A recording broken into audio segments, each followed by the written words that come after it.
You don't need to be at your desk all day long staring at the computer. I think it's really important that if you need to get up and stretch and take a lap around the building, take a lap around the building. Go out and get some sun for a minute if you need to. We have an on-site gym, and I know that I'm in there every day. I have an employee that visits the gym every day as well. So I think just making sure that you have that line of communication there, that you don't need to be worried that you need to stare at the computer all day. As long as you are getting your projects done, being able to move around and not feel so stressed is really important. This is Social Pulse Podcast Agency Edition, your go-to guide to solving your biggest marketing agency challenges authentically. I'm your host, Mike Alton, and each episode is an honest and frank look at what agencies go through, from churning clients to tackling tech and ideas that you can apply to your own business. And now, the rest of today's episode. Welcome back to Social Pulse Podcast Agency Edition, where each and every week we're talking to marketing agencies like you, going through many of the same struggles you're going through and sharing their stories. Subscribe to find in each episode inspiration, motivation, and the perspiration that go into growing and scaling agencies like yours. Now, are you feeling the relentless pressure of scaling your agency while striving to maintain a semblance of work-life balance? I mean, when was the last time you took a vacation day?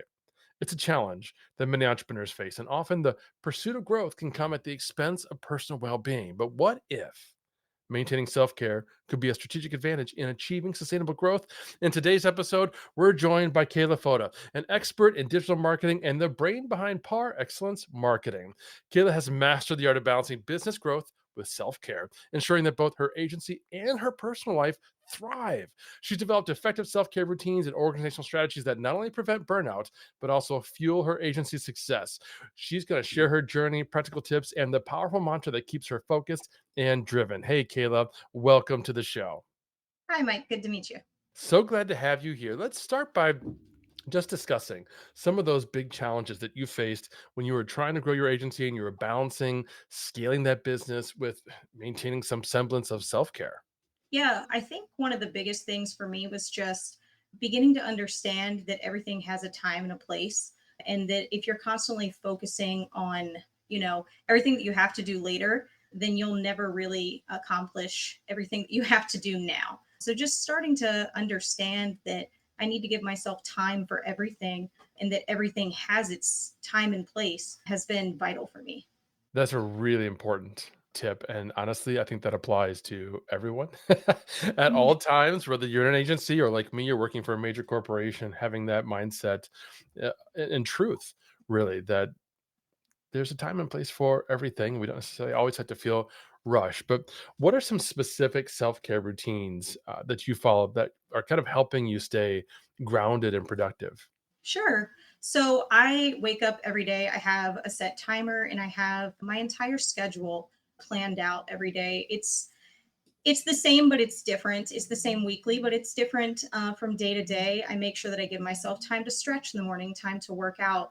I give myself time to do anything else in the afternoon that I might find relaxing. I might choose to do a face mask. I might decide to just, sit and watch a movie. But giving myself that time and making sure that it's planned out ahead has allowed me to become way more productive. It's kept my mind a lot clearer. And yeah, it's just been imperative to my day-to-day success. There's two takeaways right away for me. The first is that you've identified some very specific self-care activities Sure. that you're consciously carving out time for. I think that's something a lot of us simply don't do. We don't take that into consideration and plan that in Yeah. ahead. The second, it sounds like you are taking the time every week to plan the next day or the week. When do you do that? Is it a week in advance? How often do you actually think about the next time up? Yeah. So I kind of look at things as, what are my big goals? What do I want to accomplish? And I make sure that I write all of those things down. I use a very powerful tool called Notion, Mm. and they allow you to create, really sky's the limit. But I create tasks, I create goals in there for myself. And I know, for example, a couple of years ago, I really wanted to try Muay Thai. So now I've decided, I signed up for that. I'm also a very big proponent of, don't wait till tomorrow. You don't do it today because, why not? So now I know that Monday, Wednesday, and Friday in the mornings, I'm practicing Muay Thai. On Wednesdays and Thursdays in the evening, I'm doing Muay Thai. Tuesdays and Thursdays, I'm doing weights. I know as far as my exercise schedule, I have that planned out ahead of time, and I have my full workout plan to the T. Same thing with meals, same thing with just general meetings, just putting them into the calendar and making sure that everything is allotted. I just read this powerful essay by Sean Puri, who was talking about what you're just talking about, that we've been sold a lie, that we're told when we're growing up that the safe thing to do is to get a job and have a steady income and start a family. And then, you can go on adventures later. And it really is a big lie because you don't Yeah, know what later is going to bring and you're missing out on all these opportunities. for sure. When quite frankly, we're young and we could live on ramen and refills and be courageous. And we don't have responsibilities and a mortgage and that Mhm. sort of thing. He actually broke it out to this chart of ramen era versus mortgage era. The I love likelihood to that. have That's great. that freedom, right? It was super powerful. I'll include a link to that essay in the show notes, but I'm wondering how you integrate these routines into your busy schedule. We all know what it's like to be an agency owner. You're often facing tight deadlines and high demands from clients. How does that work for you? So again, just kind of focusing on the fact that everything has its time and place. When you schedule everything out and you create that, that visual aspect to look at what your day needs to look like, how long is this task going to take me? And again, in Notion, you can create those project timelines, and there, it's a very powerful tool. If you know, for example, one of the things that we do is we build websites. So I know that a mock-up might take X amount of days, depending upon how big the project is. I know to incorporate enough time for that into other things. So while I might have on Mondays and Wednesdays, I'm doing Muay Thai at the same time, it may not be at the exact same time of day. It depends on everything and just planning that out and moving things around and giving myself time. It also sounds like you're setting boundaries. Yes, absolutely. 100%. Yes. And that's something huge to learn. It was a big thing for me to learn. I used to spend hours and hours at night. I would stay up sometimes till 2 a.m. just working on projects and driving myself crazy, thinking, oh, I got to do this. I've got to do this. And, everything just becomes convoluted. Your brain is not clear. You are tired. You're stressed out. And when you start to take the time and give yourself a little bit of grace and say, I need to focus on this task at this time and this task at this time. It's just you accomplish so much more without all of the extra stress. I hope those of you who are listening are really taking this to heart because I know I am. I'm hearing a lot of this and applying it already to my own life and realizing that usually 8, 9, 10 o'clock at night, I have a hard time relaxing because I've been pushing myself so hard all day Yeah. long. And it's just, I lay down and I go to sleep, and that's it. That's the end of my day. My wife's often quite jealous of the fact that I can go to sleep literally in seconds, but that's not really a good thing. Yeah. So I'm wondering if you could share an example of when you've prioritized self care and that actually helped you maybe navigate some particularly challenging period in a business, maybe with a client or a particular project. Sure. So there's been lots of times where I have felt a lot of pressure from deadlines, from things coming up. I might have somebody that is upset. Not everybody's always going to be happy with you all the time, but you need to remember to take that time to plan out whatever solution it's going to be. Really, in a case like that, and I know it's kind of getting away from the point of the question there, but if you're transparent and you are speaking to somebody and you explain where you're coming from or why something might be. I actually had somebody that had reached out to me specifically, and she was very upset. She didn't know what was going on with her Google My Business account, and she started Mm. seeing all this different stuff. And I actually didn't have anything directly to do with the issue at hand, but I was able to go in and look at that for her and say, this is what the issue is. This is how we can resolve it. And I took care of it for her, and she was really, really happy. But just saying to her and being direct and saying, yeah, I will go in and I'll check it out for you. I'll give you a response very soon and I'll let you know what I find. That was enough to get her to, say, okay, thank you, and calm down a bit to where she wasn't so worried. So I was then able to, plan everything out and say, okay, well, today I need to tackle this. So being able to have that clear brain and being, I guess, scheduling everything and just making sure that everything is planned out was really, really helpful. That makes a lot of sense because you were basically demonstrating to her that you saw her and you heard her Yeah, and you understood where she was coming from and what she was saying, regardless of blame or accountability there. So that's fantastic. I'm wondering absolutely. about your team. How do you keep your team or how do you ensure that your team maintains that kind of healthy work-life balance? And I'm really curious what kind of an impact that's actually had on your agency. Sure. So I think there's a couple things there. Firstly, taking the time to find the right person that fits in with your company culture and somebody that has the same values as you do is very important. When I look at hiring somebody, I don't like to jump the gun. It can be very enticing when you see a really great resume to say, oh, I want that person. But it's very important, I think, to talk to somebody a couple times and make sure that they fit in. Show them around your workplace, show them what you have to offer them, and see how they respond to that. So that's thing one, is just making sure that you hire the right people for your business that have that same outlook as you. And secondly, just having really good open communication. I make it a point that when we're at work, you don't need to be at your desk all day long staring at the computer. I think it's really important that if you need to get up and stretch and take a lap around the building, take a lap around the building. Go out and get some sun for a minute if you need to. We have an on site gym, and I know that I'm in there every day. I have an employee that visits the gym every day as well. So I think just making sure that you have that line of communication there, that you don't need to be worried that you need to stare at the computer all day. As long as you are getting your projects done, being able to move around and not feel so stressed is really important. Those are terrific points. In fact, we did an entire episode with Carl Sackis earlier in the season about hiring and how to deal with toxic employees and avoid that kind of situation, which I think is very applicable here because it's, again, just one more thing we need to be mindful of when we're hiring. Folks, we're talking with Kayla Fotta about the importance and the route toward achieving real work life balance in your agency. And I've got a bunch of more questions for her, but you're not going to want to miss them. But before I get to those, here's another life changing idea for you in your agency.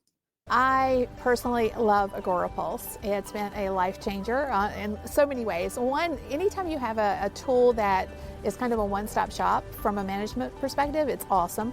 But some of the things I love about Agora Pulse is the ability to tag conversations or to people so that you can follow up with those people and you kind of know who they are. The other thing I love is being able to see all the conversations, previous conversations, specifically in Twitter. And of course, now that you can schedule to Instagram, that's awesome. So I'm super thrilled about that.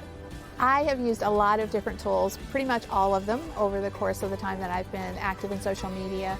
And when I first started using Agora Pulse and I realized that it had so many of the same functions of some of the other tools, but it went deeper.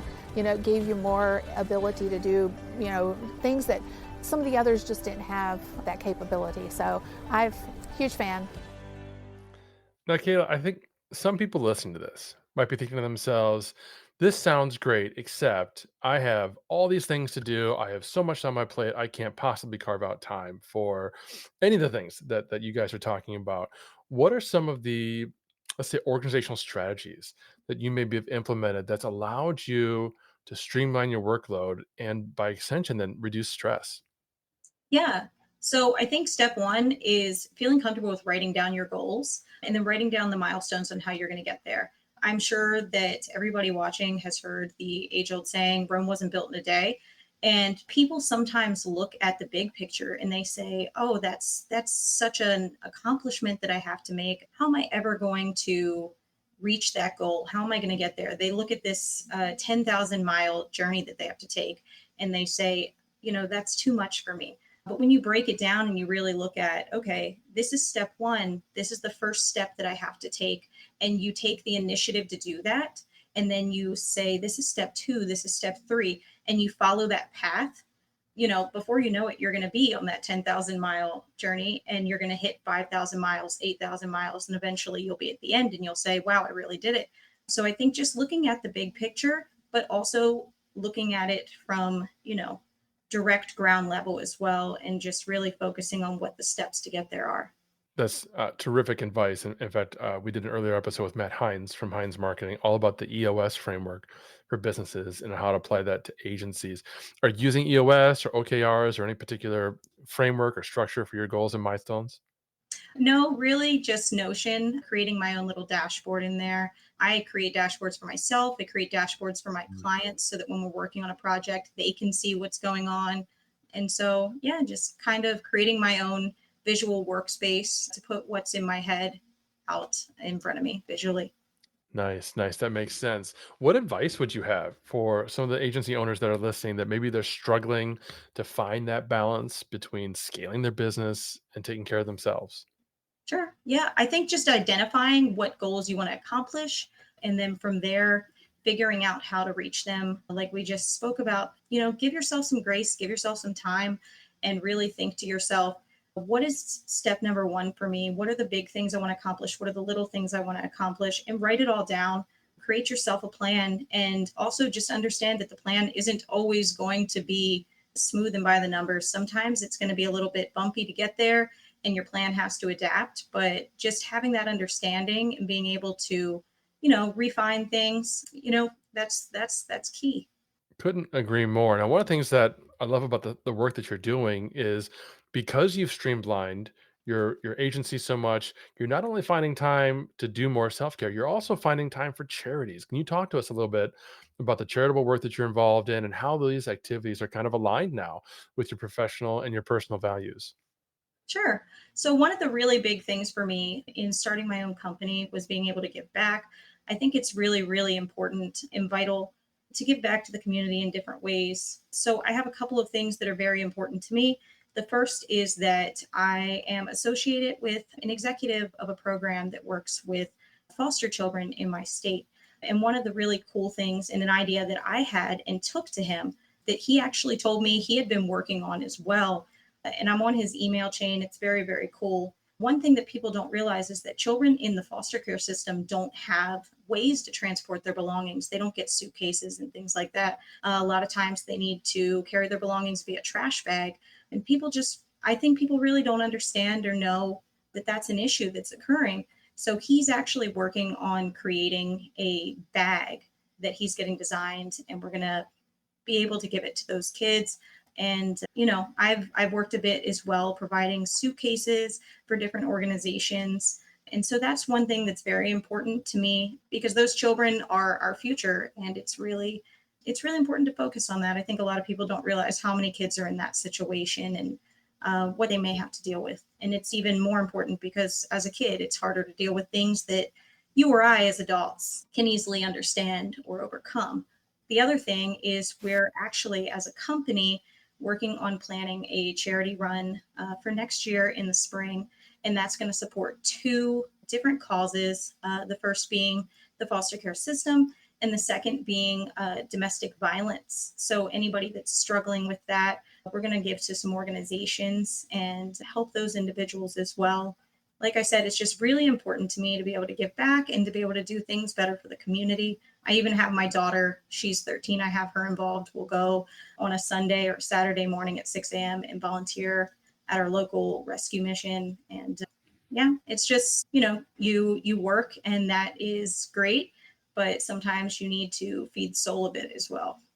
Those are beautiful initiatives. And I loved your point about how oftentimes we don't know the issues that certain segments are going through, particularly foster kids. In your example, friend of the show, Joe Polizzi, had a kind of a similar organization that he founded in Cleveland, the Orange Foundation, because he discovered through his own children that kids with autism are going through the school systems and they don't have the technology that they need to keep up with the other children because the school systems don't have the funding to buy the technology. It's out there. There's amazing systems, computer systems, and so on that can be purchased. So he started a fundraising foundation to help them put that kind of technology in schools. And to your point, it's the kind of thing most people would have no idea of unless you have that personal connection to that kind of thing. So that's phenomenal that that's a focus of yours. And it's so great that you've carved out that kind of time, particularly for yourself and the organization. I've got just one more question for you, Kayla. I'm wondering what's the most important takeaway you want our listeners to remember about balancing the self care and actually scaling their agencies?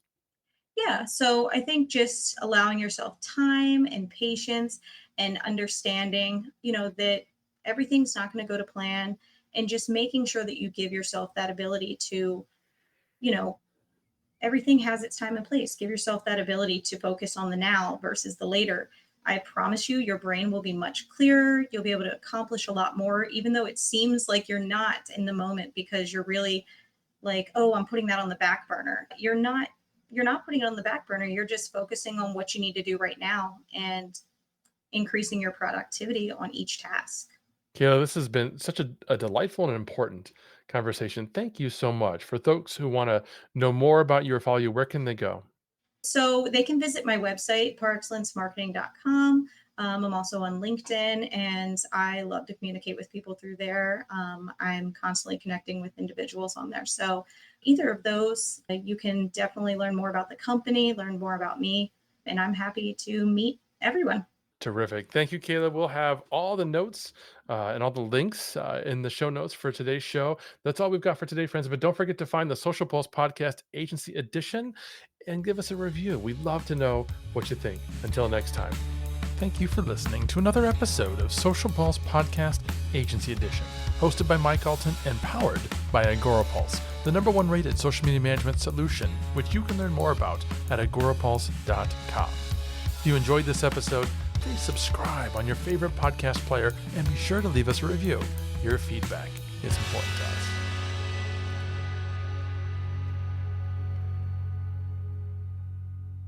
You may know you're listening to this show along the Marketing Podcast Network, but did you know there are other great shows on MPN to help your business? Robbie Samuels hosts the On the Schmooze podcast. Robbie, tell listeners what to expect from the show. Since 2015, I've interviewed entrepreneurs who overcame challenges to achieve success in their field or industry. Tune in to On the Schmooze to listen as I ask deep questions to elicit untold stories about leadership and networking. And where can people subscribe? Find the show at ontheschmooze.com or on marketingpodcast.net, or just search for it wherever you get your podcasts. You heard them. Go subscribe. This podcast is heard along the Marketing Podcast Network. For more great marketing podcasts, visit marketingpodcasts.net.